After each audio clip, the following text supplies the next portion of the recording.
میرے حضور نے ارشاد فرمایا تمہیں جو رزق دیا جاتا ہے، مصائب سے تمہیں بچا لیا جاتا ہے، آتی آتی تکلیف ٹل جاتی ہے، تمہاری نصرت دشمن کے مقابلے میں ہوتی ہے، حاسدین کے مقابلے میں تم کھڑے ہو جاتے ہو۔ فرمایا تمہیں پتہ ہے یہ تمہیں کیوں ایسا ہوتا ہے؟ فرمایا الا بدعفائکم، جو تمہارے معاشرے کے کمزور لوگ ہیں جن کی تم نے مدد کی، فرمایا ان کی دعاؤں کا نتیجہ ہوتا ہے۔ ان کے اٹھے ہوئے ہاتھ اللہ کبھی خالی نہیں موڑتا ہے۔ اس لیے لاچار لوگوں کی، دکھی لوگوں کی، بے بس اور بے آسرا لوگوں کی مدد کے لیے کھڑے ہو جایا کرو۔ وہ کسی نے کہا تھا کہ بڑوں کی بڑی بڑی خدمتوں سے وہ سکون نہیں ملتا جو چھوٹے چھوٹے لوگوں کی چھوٹی چھوٹی خدمتوں سے مل جاتا ہے۔ بڑوں کی بڑی خدمتیں بھی کریں تو وہ راضی نہیں ہوتے، لیکن چھوٹوں کی چھوٹی چھوٹی خدمتیں، یار غریب کو تو پیار سے کھڑا کر کے اس کے پشت پہ شفقت کا ہاتھ پھیر دیں تو وہ سارا دن خوشی سے گزار دیتا ہے کہ آج جو ہے وہ فلاں صاحب نے مجھے تکریم دی ہے، مجھے عزت دی ہے۔ تو میرے حضور نے فرمایا کہ تمہاری یہ جو مدد ہوتی ہے اور رزق دیا جاتا ہے، یہ تمہارے کمزوروں کی وجہ سے اللہ تعالیٰ تمہارے اوپر کرم فرماتا ہے۔ اچھا، ایک اور ذریعہ رزق کے اضافے کا حضرت عبداللہ ابن مسعود رضی اللہ تعالی عنہ کی مرویات سے۔ یہ حضرت عبداللہ ابن مسعود جلیل القدر صحابی ہیں، ان کے ہاں بیٹیاں ہی بیٹیاں تھیں۔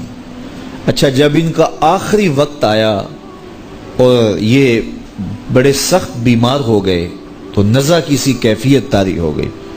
تو حضرت عثمان غنی رضی اللہ تعالیٰ عنہ ان کا حال پوچھنے آئے۔ تو جب حال پوچھا، بیٹھے، گفتگو ہوئی، واپس چلنے لگے، تو حضرت عثمان غنی نے اشرفیوں کی 2 تھیلیاں نکال کے حضرت عبداللہ ابن مسعود کو پیش کی۔ تو انہوں نے کہا کہ مجھے تو اس کی ضرورت نہیں ہے، میں تو اس دنیا سے جا رہا ہوں، تو یہ مجھے کیوں دے رہے ہیں؟ تو حضرت عثمان نے کہا کہ یہ آپ کی بیٹیوں کے لیے ہے، چونکہ آپ کی بیٹیاں ہی بیٹیاں ہیں تو یہ میں ان کے لیے پیش کر رہا ہوں، آپ کو تو واقعی ضرورت نہیں، دنیا سے جا رہے ہیں تو یہ ان کے لیے ہے۔ تو حضرت